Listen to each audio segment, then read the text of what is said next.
right, if it's Tuesday, that means it must be time for Curse of Politics. A couple of weeks ago, I asked you, Cursed, if you wouldn't mind giving us a rating and a review on Apple Podcasts. And dang it, if you all didn't come through for us. I think we got about 25 new reviews, and I'd just like to highlight this one from Sammy222266666666. I love this carnival of punditry. Sometimes I talk back while I'm listening. That's how comfortable I am with them. I'm not a political wannabe. I'm a citizen who wants to be informed. I want to challenge my perceptions about the political landscape. Thank you for making me think. Sammy 4 2s followed by 7 6s. We really love what you had to say about the pod. Carnival of punditry. Thank you for that. We also love your numeric alias, and I promise we will not spend the rest of the show trying to code break it. All right, Jenni Byrne is here. Look at her. Scott Reid is here. Look at him.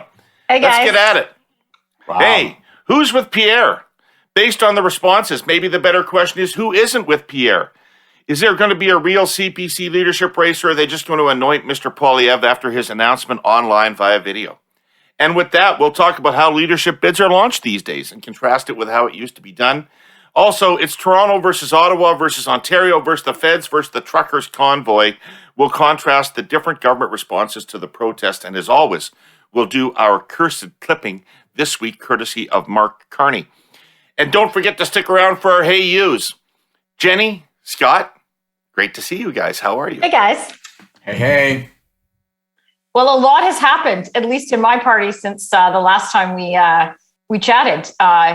Aaron O'Toole was still leader the last time we chatted. We were wondering what was going to happen, and we were going to happen at caucus. And it turns out close to 3/4 of his caucus decided that his time was done. It was a savage beating. Savage beating, the kind of which I have no idea how a person walks into that. It's like Butch and Sundance. It's like, I'm sure there's just a couple guys out there, right? Is there like a sepia-toned photograph of Aaron kind of walking out of caucus, his gun held high and his hat on his back high on his head? And we're gonna be fine. We gotta get back to Texas. I think brutal. He knew going in it would be tight, but I think he thought it would be tight on the other way. Like basically what I was hearing and from every source was that if he had gotten the 50% plus one, he would have stayed on, which means he actually really wouldn't have stayed on for much longer than, because if you've lost, we talked about this last week. If you have 35 members of your caucus that are willing to come out and say they don't want you, you can't have 50% against you and actually survive. He would have been in grave trouble had the vote been reversed. Yes, 100%. This feels like we're at the Last Supper and we're talking about the Old Testament. That's how much has happened in a week. The idea, like going back to the lost vote by O'Toole, feels like it's in another era, right? Like it's just astonishing. And so I'll just say one thing about it, which, I'm just being a dink about it. But to me, obviously walking in there with no concept of how badly off you were, to have had 3/4 of your caucus who are going to absolutely rifle you and you have no idea about it, you're not conscious of it. I mean, that's astonishing, and it just talks, it's so indicative of how you could have got there in the first place. But on top of that, I can't prove this, but I keep hearing from conservatives, and then I read sort of leaks and bubbles online and stuff, that his speech was so bad, it actually incentivized people to vote against him. And I know I'm kicking a dog when he's down, but for the love of God, how do you go into that situation and make people like you less? Like, it's astonishing to me. So I can't imagine how badly prepared and badly played this whole thing was. And so I ask, in all honesty, Jenni, is this him? Is this his team? Is this all of them? But how could this have been so cocked up, down, sideways, backways, every fucking way? It's just a cock up of colossal cock up proportion. Very cocky, very loud cock. All cock, no, nothing but walk. cock. All cock, no walk. Yeah. No, listen, ultimately though, Scott, it comes down to him. It's him. Basically, between his statement that we talked about this last week. He put that big statement on Twitter.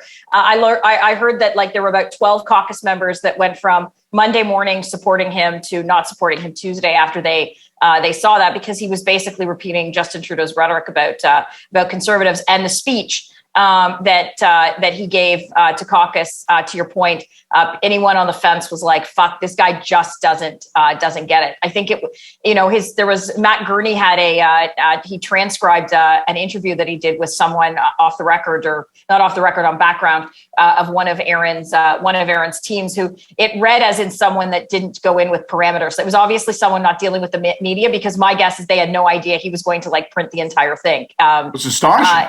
It was astonishing. But the part, there's so many parts of it, but one part was, I think we thought people were all stupid, and it turns out they're not stupid. It's a very it actually sums up everything that's kind of transpired from the leadership onwards. We thought, and we've talked about this on the pod. Aaron thought everyone was stupid. I'll just fool these stupid fucking conservatives on the carbon tax and being true blue, and then continuing and. It was a moment of clarity for the Aaron O'Toole, where the mindset that he and his people were. We thought they were stupid, and it turns out they weren't stupid. Wow. That interview from Matt, whoever that person was the least strategic thing I've ever read. It was like a letter from prison. It was like, I'm so tired. I'm so defeated. I'm full of regret. I'm very angry. I may join the Italians, maybe the Aryans. I don't know. I've got to find someone to fit in with from now on here behind these bars. But golly, I guess we did everything wrong. I think we did most things wrong. Anyhow, it sucked. We suck. I suck. I'll try to make a phone call in 3 weeks. One of the things I think is interesting is that we're the only people in Canada talking about Aaron O'Toole.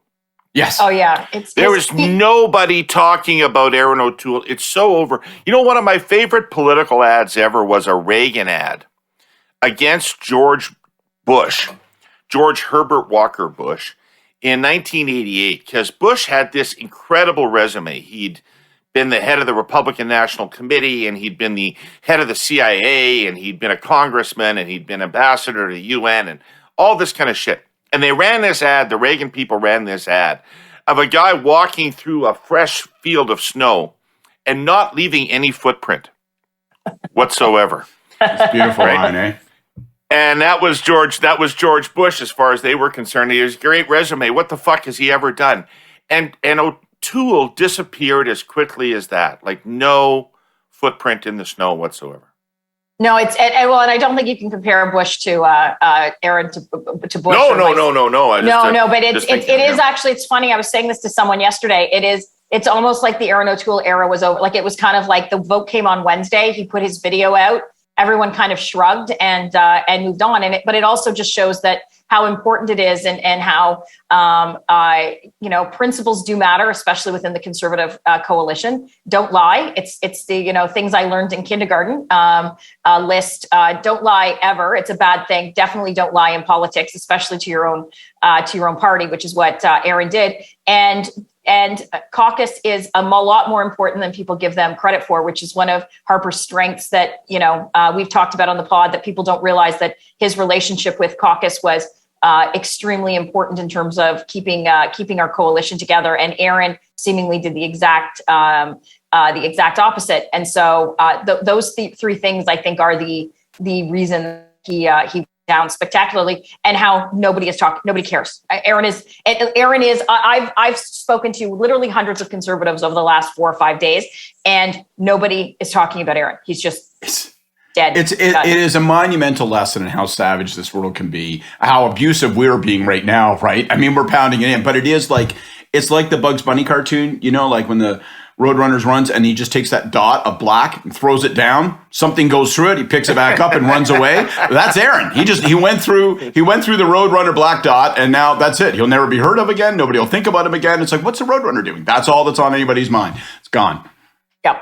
I actually thought of a different Bugs Bunny metaphor. You know how in those cartoons you can run off the cliff and still be running through air until you realize that you're not on the ground anymore. And it's the moment that you realize that you're not on the ground anymore that you fall. Well, O'Toole feels like he was off the cliff for some time and just didn't realize it. You hold up an umbrella when you pop it open and it says "Mother," right? And then Okay, so before we get on to it, I want to get to the convoy. Before we get on to it, though, Scott, I got an important piece of business. What is the line on the Super Bowl?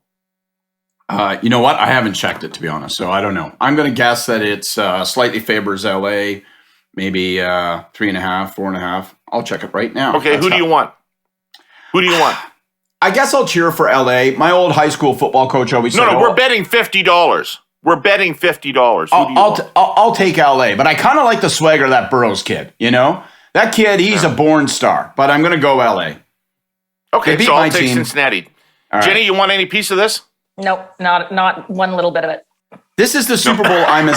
I don't know that I've been this not engaged in a Super Bowl in a long time. I wanted the Niners to win so bad, and the problem was they had a quarterback who obviously suffers from a whole variety of physical and mental defects, and it created an enormous hurdle.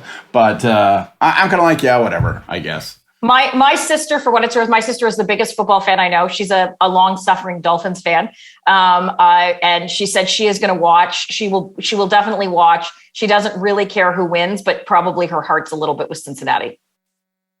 It would seem to me you can only call your abdominal muscles abs if they're visible, and mine are so not visible. I haven't really used them in the last 20 years, and so Herle's abs are lost beneath layers of burley. Use it or lose it. That principle is at the heart of this next part of the story from our presenting sponsor TELUS on how to get high-speed 5G wireless connectivity right across all of Canada. Not just the big cities, but all rural, remote, and Indigenous communities. This is Chapter 4, Search and Deploy. Right now, the feds are holding public consultations searching for the answer to this question. What's the best way to auction licenses for a new, critical, mid-band of 5G spectrum, which can carry reams of data over very long distances and will make connectivity so much faster? TELUS believes a 100 megahertz caps policy is the way to go, because it means 4 different carriers will have enough of that spectrum to launch their 5G networks equally in every market. They'll have to compete aggressively on service. Good for all of us. But deploying that spectrum in a timely manner is just as big an issue. And here's where the policy of use it or lose it applies. TELUS believes that carriers who buy the spectrum should be mandated to invest and use it in all markets, especially rural, or else the government should have the ability to retract the licenses. The facts are these, Hurly-Burleyites. In previous spectrum auctions, there was a 20-year deployment window. 20 years! It's led to spectrum squatting, which works like this. Regional carriers buy the spectrum at a steep discount. Then, in rural areas, they barely deploy it, doing as little as possible in order to hold on to it, before reselling it at a massive profit. So they're not actually using the spectrum, they're gaming the system at the expense of Canadians. It's the prime reason so many rural, remote, and Indigenous communities don't have the high-speed connectivity they need right now. The stakes couldn't be higher. Faster deployment of 5G to every single Canadian household is going to help us keep up with the rest of the world in our innovation economies as we emerge from this pandemic. Lots to chew on here, and you can have your say in the process by going to telus.com/get5gright. Okay. So we had another week of convoy news in Ottawa and nationally. I'd like to talk a little bit about why the various actors are behaving as they are and performing as they are. Let's start with the federal government. They laterally this week started to show that they wanted to be seen to be paying some attention to it. They had ministers out for a news conference, and then the Prime Minister spoke yesterday in the House of Commons and answered a couple of questions. There had been demand from some quarters for him to speak earlier. Jenni, do you think he needed to speak? And what do you think the purpose of his speech was? Listen, I think the prime minister should have spoken earlier about this. I think that it's kind of been more of the same in terms of how the government has handled a lot of COVID policies over the last 23 months. I think that the federal government comes out and they're very overarching. They make very overarching statements. They make value kind of propositions, and they have done, especially at the start. There's been more of the financial, announcements and programs like SIR. And the different business supports, but for the most part, it's more of an abdication of responsibility. So it's abdicating responsibility to the municipalities for this. This is Jim Watson and slowly the police chief, and it's the lockdown policies for the most part have been provincial, and so I think it's kind of more of the same. Of this government is coming out when they absolutely must to say something. They don't really say anything substantive. It's more just kind of smoke and mirrors but at the end of the day, the actual the actual guts of doing something is basically abdicated to other levels of governments. So, Jenny, what would you suggest the role the Fed should have been playing in this? Because, I personally, I'll just lay my personal sort of conundrum on the line here, which is that I think there's almost no point in talking to the actual people who are in Ottawa, because their adherence to a ridiculous proposition that they want to take over the government and have everybody resign. And I don't see any basis for talking to those people, yet I feel conscious about the sentiment that they represent in the country and the need to be sensitive to the sentiment they represent in the country. So I want the federal government to be talking to the sentiment in the country, but not in any way seriously engaging with this group of people in Ottawa. Yeah, I don't disagree with that. I don't disagree with that. I think that, but I think that had to happen months and months ago, like almost 2 years ago, and we haven't seen the prime, except for the first kind of couple months. We haven't really seen the prime minister do that. And it was easy. We've talked about this. It was easy for politicians of all stripes, depending on regardless of the political party, Liberals in Ottawa, Conservatives and NDP in provincial governments, from, Doug to Jason to Horgan. And so it was easy at the start to go out and do the whole, we're all in this together, what have you. Now we're at the hard part, because we remain one of the most lockdown jurisdictions, well, at least Ontario and Quebec are, in terms of the Western world. People have moved on. And so this has become more of the hard part of COVID management, so to speak. So I think that the prime minister, if he doesn't want to address the protesters directly, to your point, he should address the, 30 to 40% of Canadians who are upset with different levels of government. They are upset with COVID policies that have been that have hurt their standard of living and in some cases their livelihood and their health for non-COVID related reasons. And I think that the prime minister, he has shown he can do this before. His messaging leading into the election in terms of vaccines was, we are all a family. We all have neighbors who aren't vaccinated. He has shown that. And I think that if he wants to not speak directly to the protesters, which from a political point of view, I could understand him not wanting to, I think that he has the opportunity with his stature and with people through speeches or an address to the nation. He has the ability to calm things down, to lower the temperature and speak directly to Canadians who are legitimately concerned. So our sponsor, CN, would like to take a moment here to talk about responsible behavior during a very difficult time. We have just come through what Queen Elizabeth, bless her platinum heart, once described as an annus horribilis, a really lousy year. At the risk of darkening our national mood further, let me tick a few things off. Last winter wasn't just brutal, some of the coldest weather on Earth. Then summer hit Western Canada with some of the hottest weather on Earth. Wildfires erupted. The town of Lytton in BC was destroyed, as was the adjacent First Nations community. In autumn, we learned the term atmospheric river, when so much rain fell that the city of Vancouver was turned into an island. There certainly isn't any doubt left about climate change. The past 12 months brought the third wave and the fourth wave and the fifth wave and new COVID variants. The pandemic disrupted our fragile foreign supply chains. and its economic damage has been hardest on people of color and Indigenous communities. So what's a good corporate citizen to do? Well, let me tell you what CN did. It soldiered on. CN complied with public health rules in all the jurisdictions where it operates. It required its workforce to be vaccinated, and its workers complied. As a result, CN trains have loaded up and rolled on time every day across provincial and international borders, moving basically everything we consume. Our shelves remain stocked as a direct result.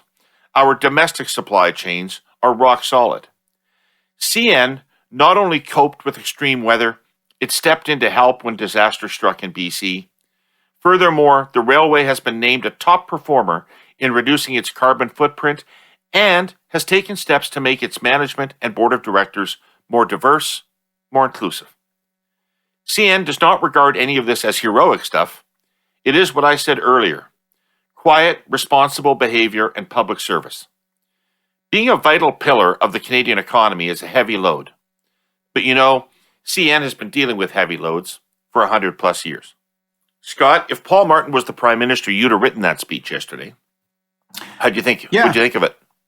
I liked it a lot. So, but I want to pick up on the first thing you asked, David, because I did like the Prime Minister's speech last night, and I was pleased to see him in the House of Commons. I liked his speech. I liked the messaging, and I actually personally think that it corresponded with what Jenni just said she was looking for, because I did hear the Prime Minister say things like the pandemic has sucked and everybody hates it, and the impacts and the restrictions that it's imposed on all of us is awful. So no one is in favor of those things. We've acted out of necessity, out of respect for trying to protect one another and ourselves, but then made it crystal clear that but these people occupying downtown Ottawa have no legitimacy, and I'm not going to negotiate with them, as some have suggested, even some politicians I find mind-boggling. So I liked his speech. But to your earlier question about what about the overall demeanor of the federal government, the presence of the federal government? Let's just take for this window of, say, 12, 13 days that it's been since the protest began. I've been among those who, as much as I like what the Prime Minister had to say, felt that he should have been more present.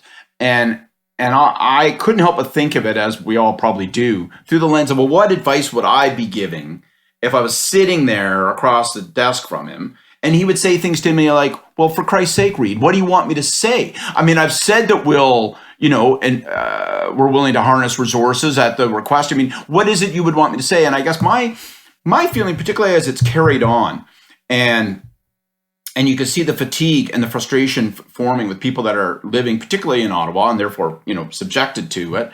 I think it becomes a question of, it's not just about, well, what's my remedy to this and all that. It's what's the role of the federal government? And I think maybe there was some hesitation around that. But let's not own this problem. And that's smart politics. But at some point, you outsmart yourself and you think too much like that. I think really, at some point over this past couple of weeks, this thing turned into, with the failure of Peter Slowly, the police chief in Ottawa, to take control of it, the inability of any response. Now they're kind of embedded there, and it's hard to imagine how you physically remove them without awful spectacle and violence. I think at some point people started saying, well, I don't know, what the fuck is going on with government? Is government, and are the institutions of government and the rule of law, are those things failing me? Because I still can't help my kid get to sleep at 2:00 in the morning on the 9th, 11th, 12th day of this thing. And that's why I think the Prime Minister should have been more present, saying, look, these folks, this precise group of people with their precise demands, it's not legitimate. And government and institutions do respond. We have responded to this. We will respond more to the threats and the impositions and the discomforts and the troubles that it creates. But I think that you need an edifying force that says, actually, our institutions are valid, not legitimate, instead of just letting all that stand, all the complaints, all the arguments, all the complaining, letting it get morphed up into people's frustrations, and having, particularly with the police force, seem so emasculated, so unable to do anything, leaving a lot of people to say, well, fuck, I guess I'm on my own, because nobody's doing anything about this. So that's why I thought he should have been more present, saying what he said last night, earlier, and more often. Is that what a party that wanted to get 40% of the vote instead of 30% of the vote would do? You know what? We can have an argument about it. If we had 12 people in a room like us with our background, probably you get 13 opinions. I think so. I think you have to look at this and say, this is actually, we are brewing up for a fundamental argument here, right? About what is the role of government? How do we harness populism versus how you're responsive to people without actually legitimizing views that are obviously illegitimate. So what's the balance between that? I think those things, however they precisely manifest at the ballot box in the next election, I think that's where the debate is headed in this country post-pandemic. And with Pierre Poilievre, I think as leader, who will be a potent political communicator, who will seek to harness that populist trend, who will try to turn the anger that people feel into political value for him. And I think that the Liberals have got to start defining that debate now before it gets defined by their opponents. And so, yeah, that's why I think this is the ball game in my view. Yeah. I would just say my own perspective on Jenny's point about the country being divided is, I don't know that you can say it's never been more divided when you look at the Quebec referendums we've had. But I do think that the prairie provinces have never been more alienated from the central government and from central institutions than they are now. Is that even more like when I think about the NEP? You were more present during the NEP, David, and I don't mean that as a joke. Like, you're a few years older than me, so I was like, that was pretty severe, wasn't it? Worse than this? It wasn't. It was angry. It was angry, but it wasn't like this. And I remind you that in the 1980 election, which is the election under Pierre Trudeau that the Liberal Party tried least hard in Western Canada, in fact, arguably ran against Western Canada, right? The party still got 25% of the vote in Manitoba and Saskatchewan and 20% of the vote in Alberta, right? We are now down to 10 or less % of the votes in those provinces, which means we don't exist, which means that the central government is completely rejected by the electorate, not a viable competitor. And I think that the Trudeau government gave up on that. They had a lot of good intent about it in 2015, and they did reasonably well. And it slipped off the agenda, and the people slipped away, and I don't think they're interested in it, the Trudeau government. And I wish they were, because even if it's not politically prospective, I think you need to be somewhat concerned about, I'm with Jenny, how alienated those people are.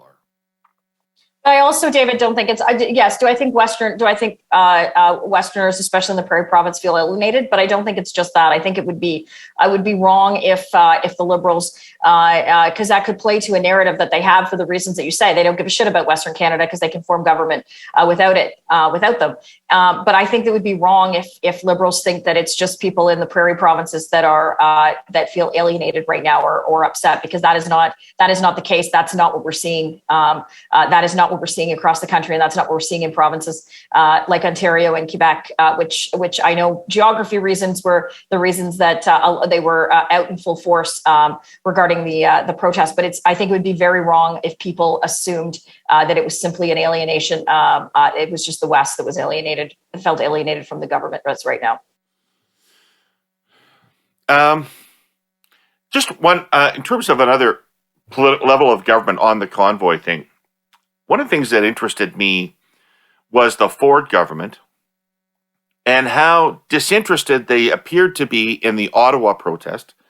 In fact, the only voice I actually heard, maybe I'm wrong, but the only voice I heard was Lisa MacLeod asking the protesters to leave.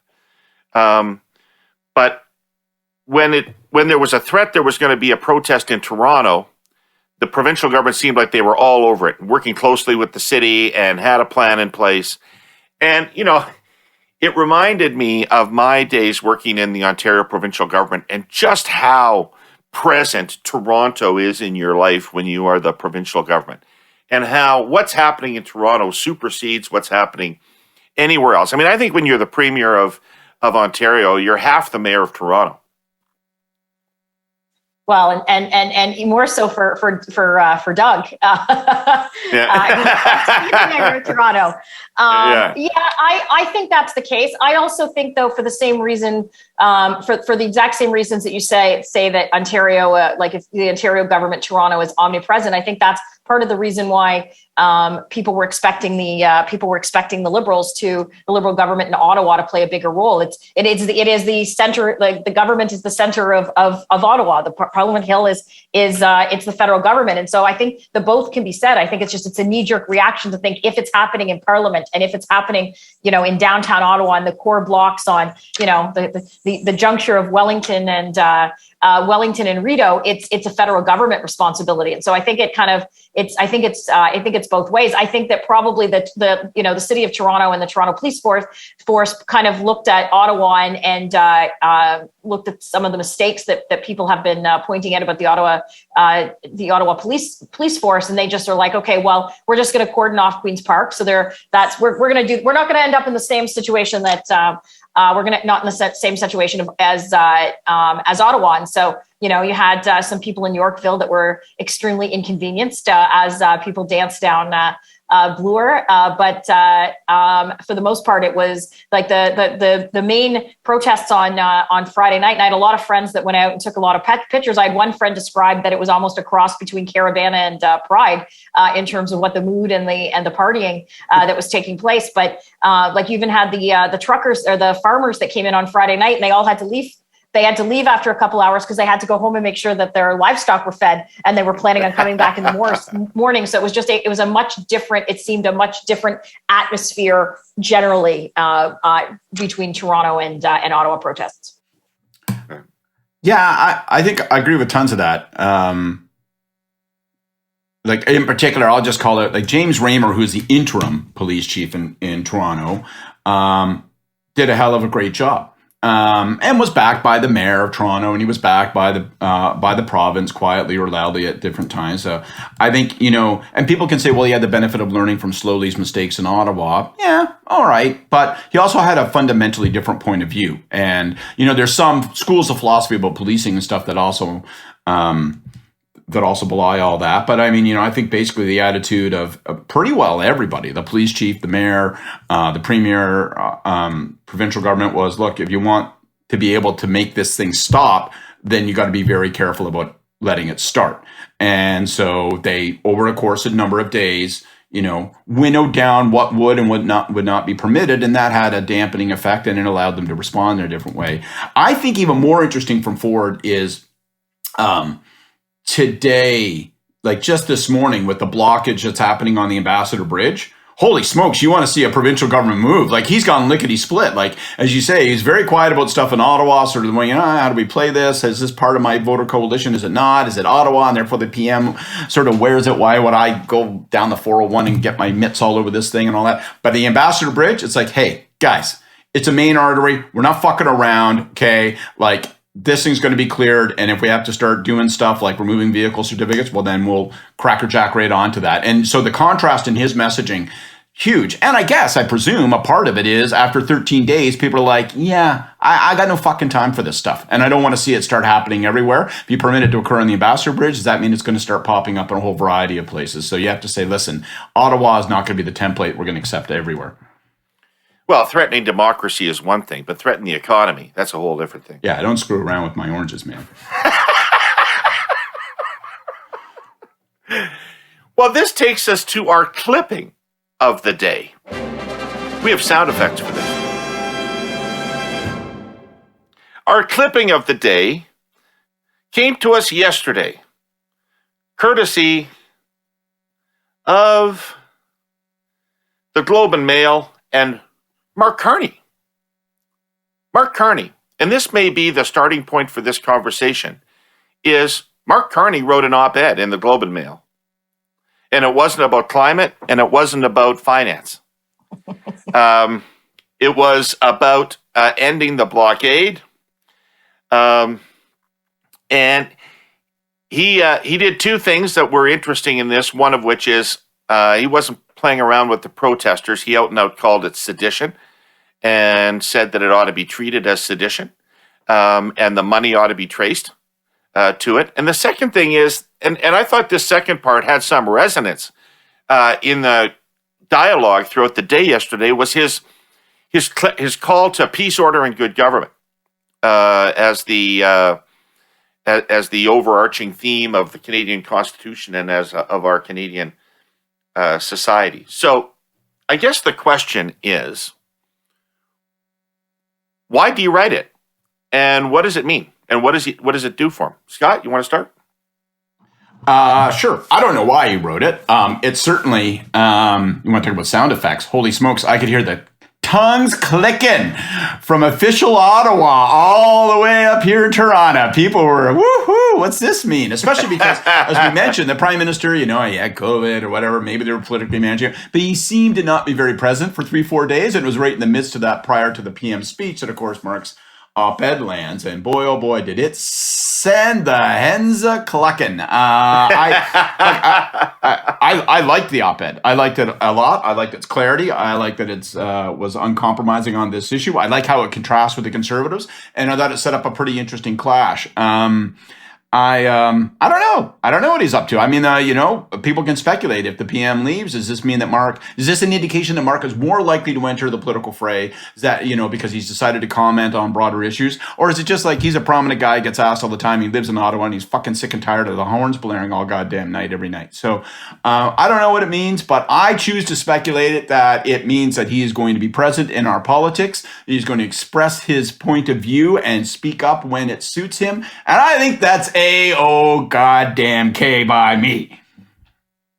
You wouldn't think that if you worked in the Prime Minister's office.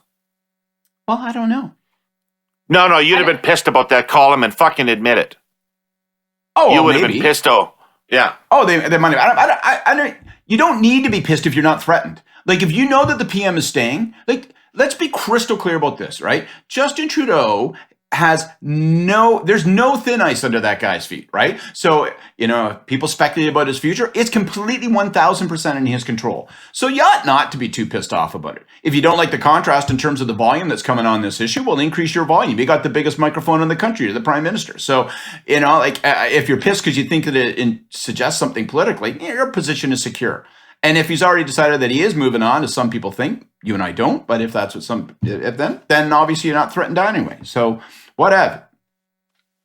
Yeah, I agree. Well, I agree somewhat with that. I agree that, listen, I think what it means is he's putting his name out there to comment on a whole host of things. Do I think that he is going to try to overthrow the current prime minister? I don't think so, but he's trying to get his name out there in terms of at least keeping his name for when the prime minister eventually does retire or take his walk in the snow. I thought the column was actually kind of impressive. Like it's not like he really offered anything new. It was a cut and paste between what, Trudeau has said and what, guys like Jerry Butts and Catherine McKenna have been tweeting for the last week. So it wasn't really anything new. I think the sedition thing was a little bit over the top, like what we talked about, what we've talked about before. You can't call a peaceful protest sedition. It just seems to, it feeds into the rhetoric, but for the audience that the audience that he is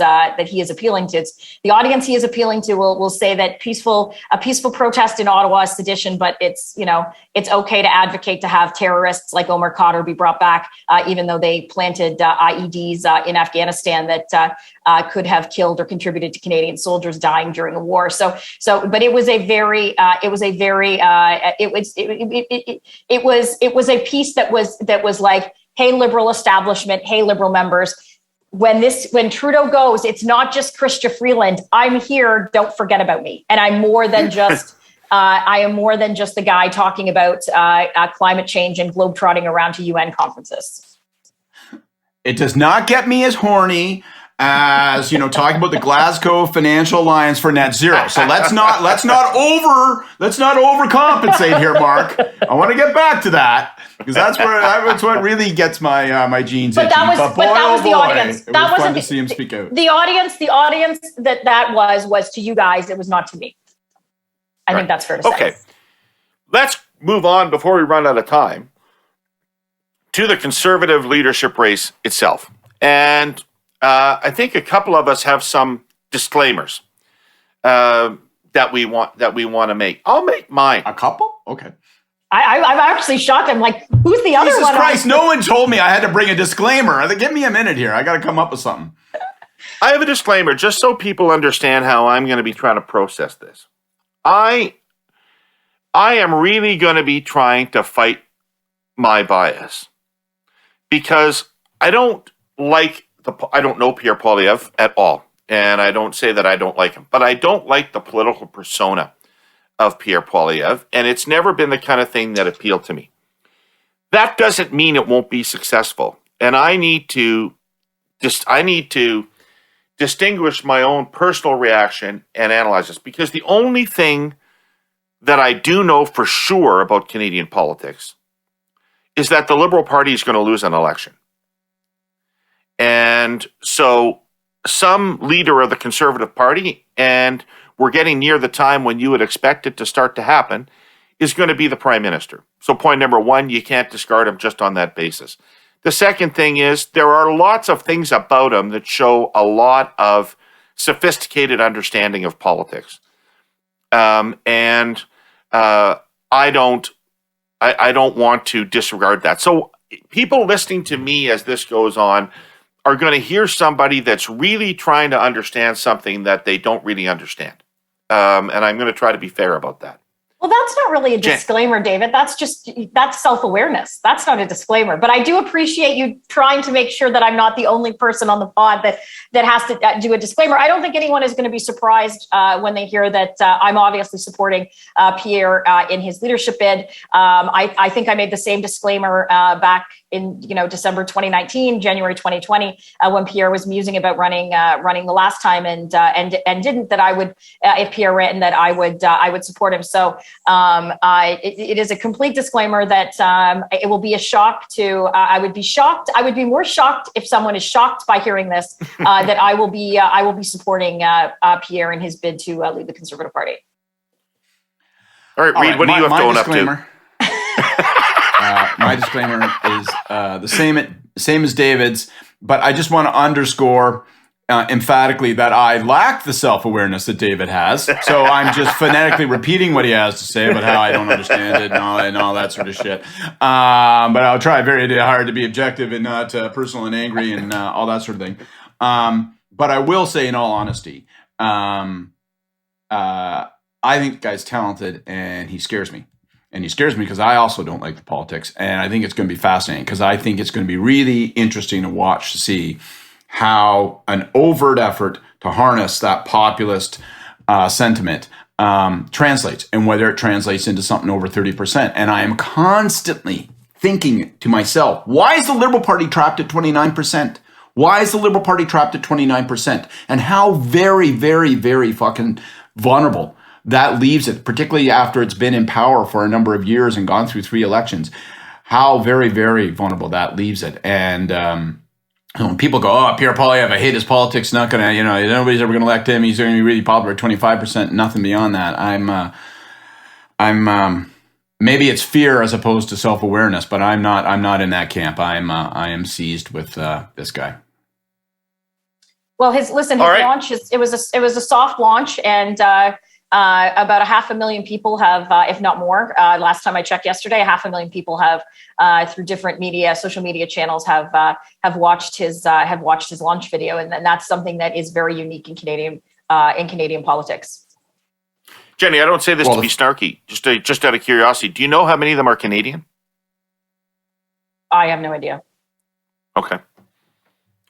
Just interesting because people said, well, more people watch this than an average CFL game, and I thought, well, that's interesting, but I'm curious as to how many of them are. My guess would be the vast majority of people are in Canada, because that's what the market is. That's what that is what the market is. That's what people that follow Pierre are. But Well, I mean, it sounds impressive. But Jenni, tell us what you thought about the video. Hang on.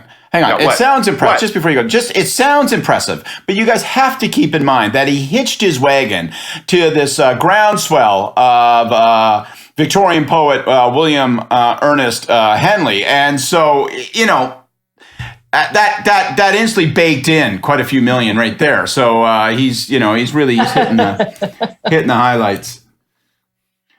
Why Jenni, video? Tell me what you thought of the video. Who are you asking? Well, you might as well ask what do you Scott. think of the video? I thought the video was great. I think we are still living in Ontario and Canada in the age of COVID. So the traditional announcement of a press conference or a rally. The rally's like something that is just impossible to do based on the COVID restrictions in Ontario or Quebec, or basically pretty much anywhere. Pierre has a very large social media presence. He has a very large following, and so a video was a very efficient way for him to make the announcement, and there was no middleman. It was Pierre speaking directly to people. It wasn't the traditional launch, and we've seen more and more politicians doing that. We've seen that even Christine Elliott, when she ran for leader in 2018, did a simple tweet, "I'm in." So it's not new. It's just this is the biggest we've seen in Canadian politics in terms of the reach of it.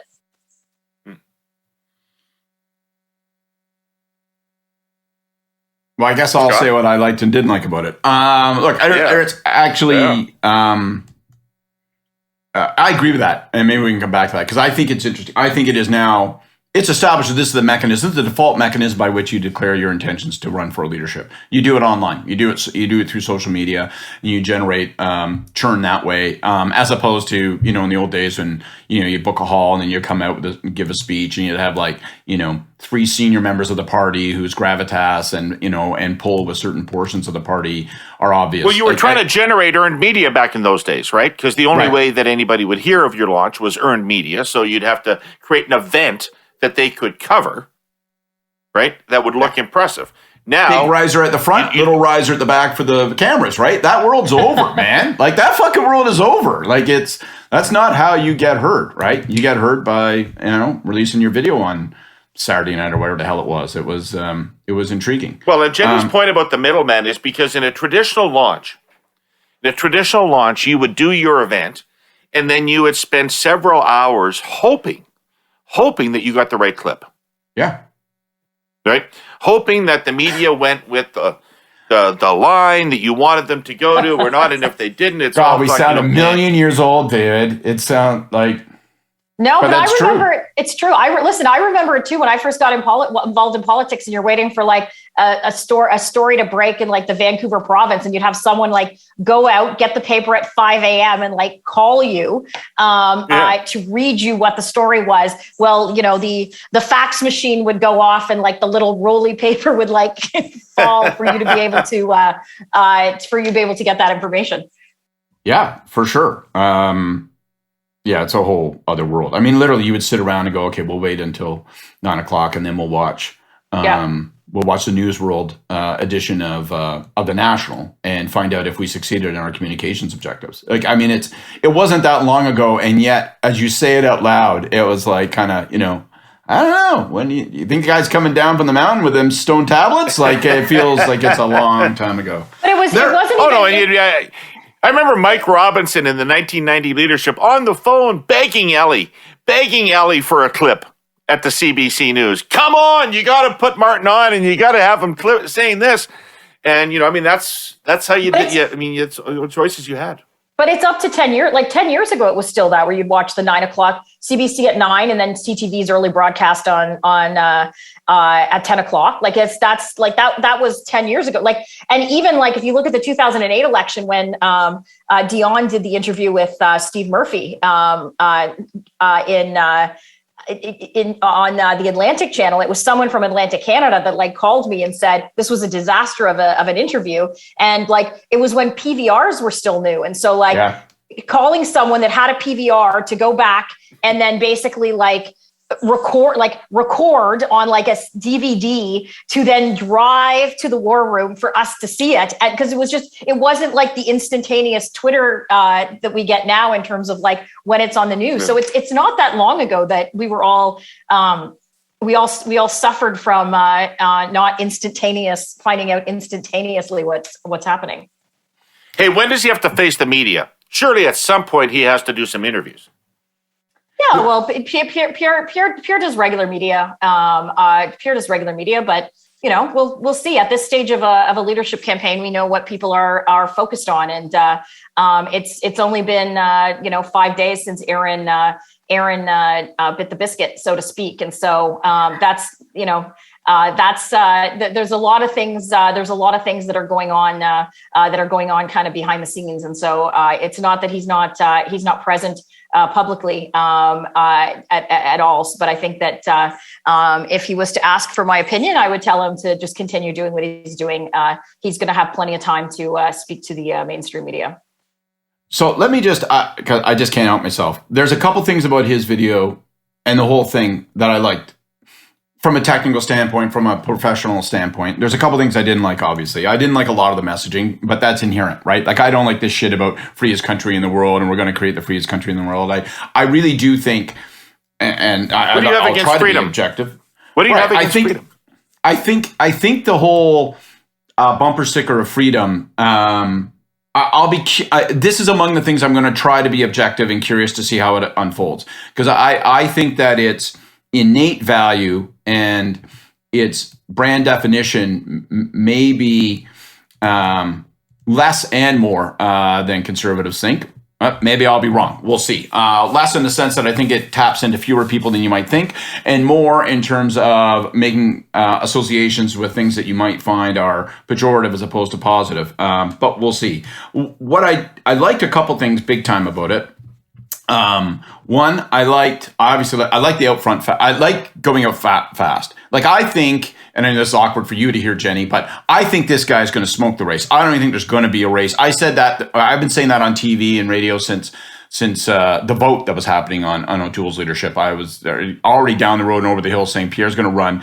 And when he runs, I don't know that there's going to be a serious challenge to him. Because people talk, will the SOCONs put up a credit? I think that he actually, and this is an important thing for him in terms of the voter coalition, I think that he can comfortably accommodate virtually all parts of the modern Conservative Party. I think the SOCONs can say, well, I'm comfortable with him. I don't need to have. I mean, maybe somebody will run, but I don't think, even if they do run, if that vote collapses to him, I don't think there'll be any discomfort or hand-wringing about that. And I think a lot of professional conservatives of the Harper era and stuff will go, well, I know this guy and I can see and I admire his professional talents. And so I'm just going to fall in line. And yeah, there'll be a handful of hardcore red Tories that say this is the wrong way for the party to go. That's almost a philosophical difference.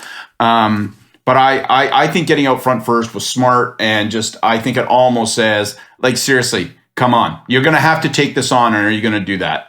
So I think it's in 03 when we launched, David, remember, and I mean, obviously people felt that we were in a strong position, but we released a letter demonstrating that we had 86% of riding presidents across the country. Again, it's kind of an indication of saying, like, seriously, like, don't fuck with us, okay? It's here. You demonstrate strength. I like the play. I know a lot of people don't. They go, oh, it's bullshit. He's not really running for prime minister. He's running for leader. I like the affectation of saying I'm running to be prime minister. And the reason I like it is I think the pedantry about that was quite something on Twitter. People, this guy can't possibly win because he doesn't even understand the Constitution. He's not running for prime minister. Andrew Coyne was outraged. People stroke themselves about this stuff, and it's like, come on, right? I think, for a Conservative Party that feels a little bit bruised over the last couple of elections and saying, well, God, do we have someone that's clear and strong and that instantly has no hesitation in putting themselves in the conversation of prime minister? I think it actually sort of has a bunch of benefits. And I like to focus on the economic arguments because we all have talked about that a million times. And I think and in particular, I want to red circle his example of there's a whole generation of people who feel like they may not ever be able to access an affordable home. They may never be able to be owners. I think that is a pressure point among the population, and it's dead target. And you talked about it on your podcast last week, David, with Peter Routledge. So I thought all that was great. I'll tell you one thing that I'm going to be dinky about, other than the messages that I don't like. One thing that I was a little disappointed in, there are a couple moments in the production of it where it wasn't the standard of tightness that I expect from the guy. There were a couple of miffed lines. There were a couple of beats that weren't hit. He stepped on a couple of his own spots, and I was kind of surprised by that. It looked like he was struggling with the teleprompter a little bit. I'm like, hey, this guy's not supposed to be that guy. This guy's supposed to be able to do that like water. So I'll be watching for that. But anyway, there's my Rex Reid review.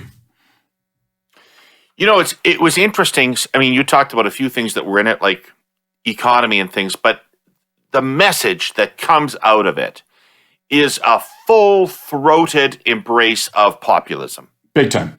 The elites are fucking you, right? The people that are in control of this country are fucking you. They're fucking you economically. They're fucking you around with their freedoms, and they have a different interest than you do. It actually couldn't be more starkly different from Carney's op-ed. If you want two different worldviews, one a defense of institutions and a defense of the system, and the other an attack on those institutions and an attack on those systems. It was right there. I mean, so we are going to see, I think, if that video is any indication, a very direct populist appeal, and I'm just, to go back to my disclaimer, curious about how that's going to turn out. Yeah. I think it's the most important political fight that we've seen in decades, and I think it's really important that people beat that message. I think it's like Ken Dryden when he says, listen, the most important cup we ever won was against the Broad Street Bullies because we had to stop that brand of hockey. That's how I feel about this populist movement, and I think the stakes are going to be high, and I think it's super exciting. Because you can't underestimate this guy's ability to pull it off. Right. All right. I'm sure, although I've lost track of the time, I'm sure we must be close to exhausting even the accursed patience with us. So, Hayus. Ladies and gentlemen, please return to your seats. The Hayus are about to begin. Anybody got one? Anybody want me to start? What do you want to do about a Hayu? Yeah, I'll start. It's going to be short, and it's actually it's political, but yet non-political. I don't know about you guys, but I've had zero interest for the first time in the Olympics at all. I didn't care to. I'm not a huge Olympics person. I do like the Winter Olympics as opposed to the summer ones. I've had zero interest in it at all. And I really think that we have talked about this. I think the IOC, the international community, I think the Canadian Olympic Committee, I think they really have to give some serious thought to the Olympics moving forward. The only governments that will actually bid for them because of the astronomical price tag that comes with them are dictatorships like China and Russia. So we're always going to be faced with the fact that we're competing in an Olympics where it's a country that not just has severe human rights abuses, they actually have citizens locked up in internment camps and concentration camps. And mass sterilization and removing people's language, their own language and culture and religion. And so I think that unless there is some change to how the Olympics is viewed, we are going to always be in the position that it's going to be human rights abusers like China and Russia that we are sending our athletes to. And I think that it's a discussion that seriously has to happen moving forward. Very good. Permanent site, Jenny, right? Permanent site. Permanent site. One winter, one summer, permanent site. Yeah. I agree with lots of that, but I also know, if I'm going to be honest, that 6 days from now, I'm going to be boring people in bars and explaining how I know more than just about anyone else about the skeleton. It's just the inevitable arc of the Olympics. This always happens. I'll keep my Hayu really short. My Hayu is to the Prime Minister. I haven't known what to make of all this musing about the fact that you're thinking about retiring and maybe you're not going to run again. And, I contrast that with what I think I've learned over the years about politicians and prime ministers and when they do and when they don't choose to leave the job, with what I sometimes see as what appears to be some ambivalence post-election with respect to holding the duties. But boy, oh boy, if Pierre Poilievre can't get you off your chair and into this game with full-throated enthusiasm, I don't know what will. This is a huge opportunity for you, Justin Trudeau. This is going to be a clash of not just platforms and points of view. This is going to be a big fundamental clash on how we see society and where things stand. It's going to be a big election, the next election, with this guy across the aisle, and he's got a bucket full of talent. It's time for you to literally re-energize yourself, take up this challenge, move past the sort of broad, superior, smug sort of put downs of people that don't agree with you, and take this argument by the throat, dismantle it, and win. This is going to be a huge election, and it's going to have huge stakes, and it's going to have titanically talented people running in the leadership positions. Fuck, man. Do it. Pull it together. Come back, and come back big and hard and fully employing your skills. 2015 Trudeau wins that fight. I don't know about 2022 Trudeau. That's what I'm saying. 2022 Trudeau looks like he could give zero fucks about anything.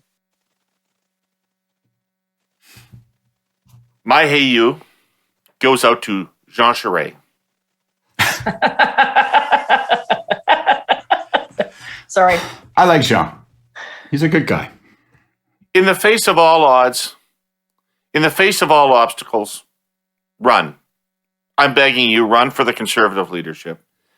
Because in the normal order of things, the Liberals are going to lose in the next 4 or 5 years, the election, and the Conservatives are going to govern, and I'd really rather it was you than anybody else. So, for my sake, Jean, run for the Conservative leadership. Well, that'll be a ringing endorsement to Conservatives right across the country, David. It's like when Jerry endorsed Tasha Sheridan online. It's like, I don't know. Why don't you just drive her out to the middle of the lake and drop her in the rocks in her pockets? Come on. I didn't say it was tactically smart of me to do. It's just a plaintive bleat. All right, you guys. Well, I don't know what to say. I hope happier days are upon us. I hope we're not talking, God fuck, will there be a day when somehow COVID doesn't enter into this goddamn conversation? I really hope so. Yes. Yes. For the love of God, yes. Okay, thank you to our presenting sponsor, TELUS, to our sponsor, CN Rail, to all those accursed out there, and to you too. Love you both. See you next week. Bye-bye.